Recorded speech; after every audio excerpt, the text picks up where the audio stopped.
Kayo po ba mga bossing ko ay lagi na lamang namumblema tungkol sa usapin ng pera?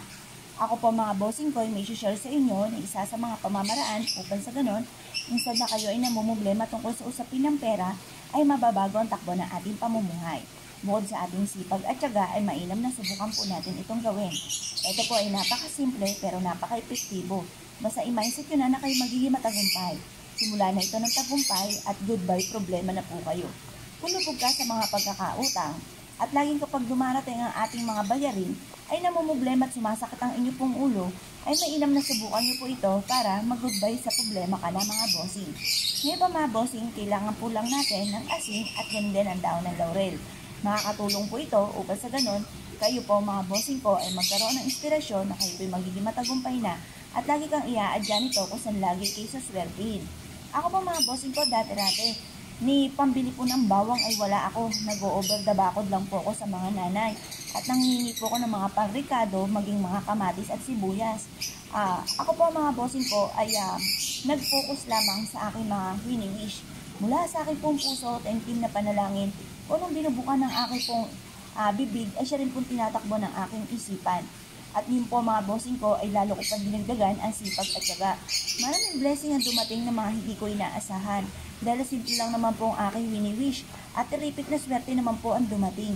Ngayon po mga bossing, ang sikreto lang po dyan, kagaya ng nabanggit ko sa inyo, kung kayo ay magdadasal o kung ano man po yung mga ninanais ninyo, mula sa inyo pong puso ang pag-wish, taingtin po ang pag-wish, at hindi lang masabi na nag-wish po kayo mga bossing. Kasi madalas po, pansinin nyo, kapag po kayo ay nagdadasal at ito'y parang basta-basta lang ang inyong pagdadasal, hindi natutupad ang kahilingan. Pero pansinin niyo po, kapag mula sa puso ang pag-wish, mabilis nakakamta ng mga kahilingan. Ngayon po mga bossing, ang gawin niyo lamang, mag-wish nga po kayo na nakaharap ka sa may silangan. At pagkatapos, kunin niyo na ang inyong pong bag, ang inyong pong pitaka, or ilagay niyo po ito sa isang pouch.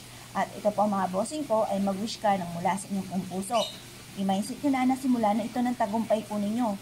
Makakamit niyo po ang mga pangarap niyo at hindi laging ganito ang takbo ng inyong pong pamumuhay. Ganon ang lagi niyo pong ima-mindset at huwag niyo sasabihin na hindi ko kaya or huwag niyo tatanggapin kung ano man ang sitwasyon na paghihirap ang pinagdadaanan niyo sa ngayon. Ngayon po mga bossing, mas mainam na tayo po ay maging positibo kasi mas naging positibo, mas magaan ang daloy ng swerte. Ngayon po mga bossing, itong dalawang sangkap na ito ay ilagay sa inyong pong pitaka, ilagay sa inyong pong bag, or kaya po ilagay sa isang pouch at ilagay sa ilalim ng unan kapag po kayo ay tutulog na. Ito po yung magkakaroon pa kayo ng mabisang proteksyon at instead na kamalasan ay puro swerte naman ang darating mga bossing. Kung naniniwala ka at nais po itong gawin, huwag na po ay magpatumpik-tumpik pa. Subukan niyo po ito at proven po ito na napakaswerte. Kaya ako po naniniwala at nais po itong gawin mga bossing ay siya. Good luck po sa inyo po lahat.